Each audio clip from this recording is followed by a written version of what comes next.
what the Russians have gained in south and eastern Ukraine is territory that's been ruined by the war. It's economically inactive, it's depopulated, it's full of unexploded ordnance. Um, the Russians have to run it, they have to subsidize it, they have to police it, they'll have to defend it. So if you don't have a supine government in Kyiv, if you don't have a disarmed government in Kyiv, actually it's a real problem just holding on to this territory. There are people who say, why does Ukraine still need to engage with the US at this point?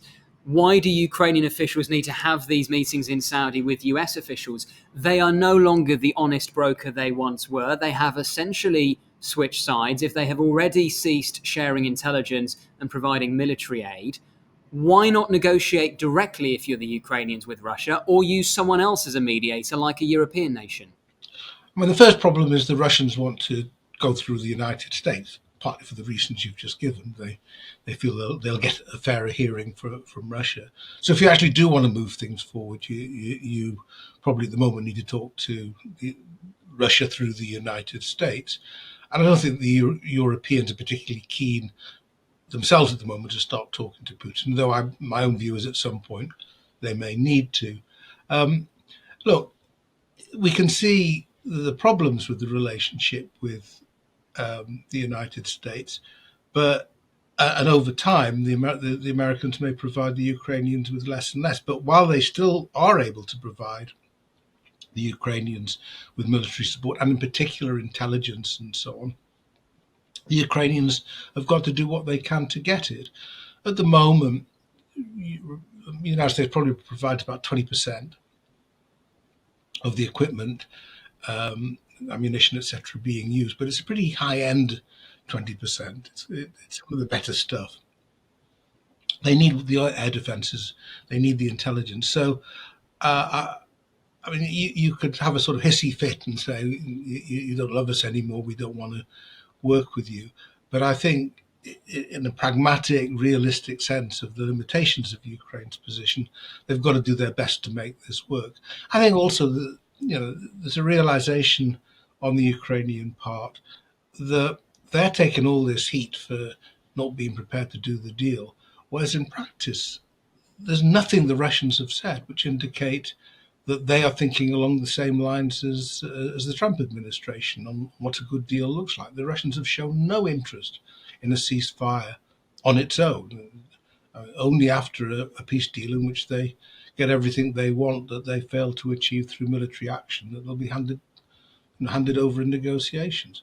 So I think the Ukrainians want to see what happens when the Americans push the Russians on the concessions that they're prepared to make. And you listen to what American officials say, I think they're quite unrealistic about how generous the Russians are going to be. Do you think maybe we're moving into a new phase of the negotiations, if you can even call them the negotiations at this point, where we've had a few weeks where the rhetoric coming out of the White House has been pretty hostile towards Ukraine, and we've seen the intelligence sharing stopped and we've seen the military aid stopped. But only recently you had Donald Trump saying, look, if Russia isn't prepared to make concessions, we will look again at fresh sanctions. Do you think we're now moving into a new phase where the pressure is going to be turned up on Vladimir Putin? It could happen. I mean, the Americans have said, and the Trump people have said this right from the start. It's not a new line, but they haven't done anything about it as yet. So that may happen, and I think the Russians are slightly nervous that it might. But we're somewhere away from that at the moment. We don't. The problem of predicting how these sorts of exercises turn out is negotiations have their own dynamics. That you may make what you think is a modest gesture just to show willing, and you find that's taken up, and you're being pushed a bit further on it, and you have to double down, or you have to say, well, we didn't mean it in the first place. It gets more and more complicated as they go on. So I think there is a dynamic at work. I think another thing that is worth noting is that, contrary again to what Vance and other Trump people have been saying, the Ukrainian position has not deteriorated particularly in recent weeks. Reports from the front line suggest that this Russian um, offensive that's really been going on since late 2023 has stalled. It's not going as fast as it was. Now it may pick up again. The Ukrainians are clearly pretty weary and stretched. So again, be careful of predictions. But for the last couple of months, it's slowed down, and you see the Ukrainians counterattacking in certain positions as well. Now, again, there's been Russian push on Kursk, which again may reflect the logic of the negotiations. You don't want they don't want the Ukrainians left with this chunk of Russian territory if that becomes a bargaining chip for the Ukrainians.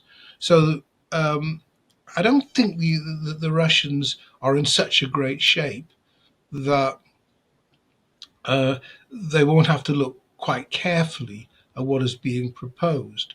I just think they've set down their own conditions so starkly that anything that doesn't give them a lot of what they want is going to look like a defeat. But this is what I think a lot of people find very frustrating, is that I think you're absolutely right. The Russian position is not as strong as some people seem to think. But among the people who seem to think they're in a very strong position are Donald Trump, who is critical to all of this. He has said they hold all the cards at the moment. Putin holds all the cards. And yes, if you look at the situation, their casualty rate is still incredibly high. They're having to rely on troops, for example, from North Korea, also filling labour shortages in the Russian economy, construction jobs from North Korea. The ruble has been very weak. Stagflation is a real threat to the Russian economy. Actually, there are some fundamental weaknesses with Russia. Why do you think it is that, for whatever reason, Donald Trump doesn't see it that way? I don't know. I mean, he doesn't understand. He understands the economic problems. I mean, he's spoken about those, but I think, as Vance put it, they just assume that the Russians have got more men and they've got more material, and in the end that will tell. But we've been going for 3 years now, and if you look at a chart of the movement on the ground over that period, at least since the first 6 months of the war, very little has happened. I mean, occasionally troops get. Occasionally, there's a battle for a particular town, and sometimes after a while that town goes, but it's very slow, grueling stuff. So I just don't think that they've paid that sort of attention. And I think there's another difficulty, which is not unusual when people start saying, wouldn't it be better to be talking than fighting, which is a very common reaction of outsiders to anybody's war, is that they don't understand why a ceasefire is difficult for Russia. And it's just worth saying, I think the reason for this is that actually what the Russians have gained in south and eastern Ukraine is territory that's been ruined by the war. It's economically inactive, it's depopulated, it's full of unexploded ordnance. The Russians have to run it, they have to subsidize it, they have to police it, they'll have to defend it. So if you don't have a supine government in Kyiv, if you don't have a disarmed government in Kyiv, actually it's a real problem just holding on to this territory. And it's a difficult point to grasp, because people think, well, the success in this war is measured by territory gained and lost. But actually, when you've gained territory which isn't very useful, it's a pretty Pyrrhic victory. And over time, in the right stable conditions, no doubt you could develop this territory and turn it into something of value. But there's an awful lot of difficulty and expense before you reach that point. So I think that's the dilemma that the Russians have got. If they accept a ceasefire and left with all the territory they hold at the moment, it's a very uncertain legacy. A lot of cost and no stability. Do you think, therefore, we are maybe overestimating the chances of a peace deal between, well, I mean, the Trump administration's plan is to get one agreed before Easter. Do you think we're overestimating the chances of that happening? Well, I've always been sceptical, and for the reason I've just given, and because of the disconnect between what the Trump administration has talked about. For example, Trump, when talking with Macron and Starmer, saying that the Russians are, are ready to do a deal, and they're quite happy to have European troops deployed in Ukraine, and the Russians immediately say, no, we're not. So there's a disconnect between what the Trump people say Russia is prepared to accept and what the Russians say they're prepared to accept. So that's why I'm skeptical. The only reason that I wouldn't say outright it's impossible is the point I made before. Negotiations do have a dynamic. They can raise possibilities that were not there before. And Putin may just think this is his best chance, that he really needs to extract the best he can from this situation, because he's not going to get another in the near term. If he's the one that gets blamed by Trump for failure, it's not going to get any easier for him over the coming months. So, one also has to take in mind that keep in mind that the last couple of weeks have galvanized the Europeans, and they're doing much more now than they were prepared to do before. That's a very good point. I want to come on to what more Europe maybe should be doing in a moment. Just on Donald Trump, we talked about the weakness of the Russian economy. The one thing that actually has done quite well in Russia over recent weeks is the Russian stock market.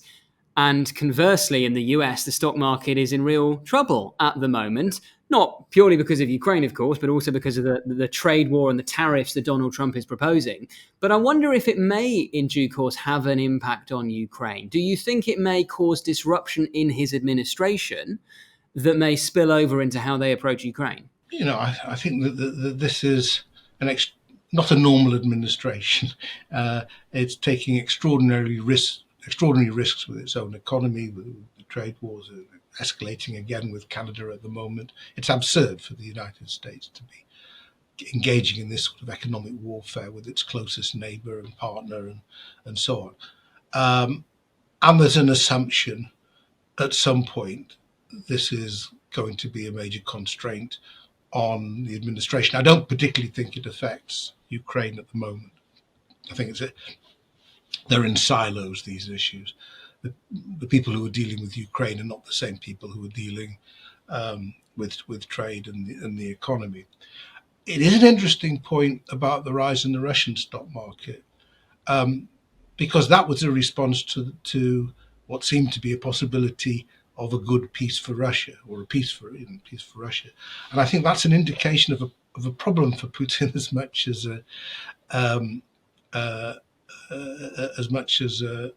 gain, because it's an indication that however loyal Russians say they are, and however much they think it's all Ukraine's fault and that Russia's going great guns, they really would like this war to be over. And therefore, a sign that the war might about to be over leads to the ruble strengthening and the stock market gaining. And that's an indication of sentiment about, where at least the Russian elite what they would like to happen. So and it was quite interesting when the stock market did rise. Sort of the economic managers in Russia were saying, "Steady on, we're not there yet." So it does indicate, I think, that, and this is something that Putin has to be a bit aware of, not as much as a Western politician, but has to be aware of, that public opinion is tired of this war. It's not turning against him, but it's tired of the war. Thank you for watching today's episode of Frontline. For early access to our videos, member-only Q&As and live streams, then sign up for a membership via the link in the description.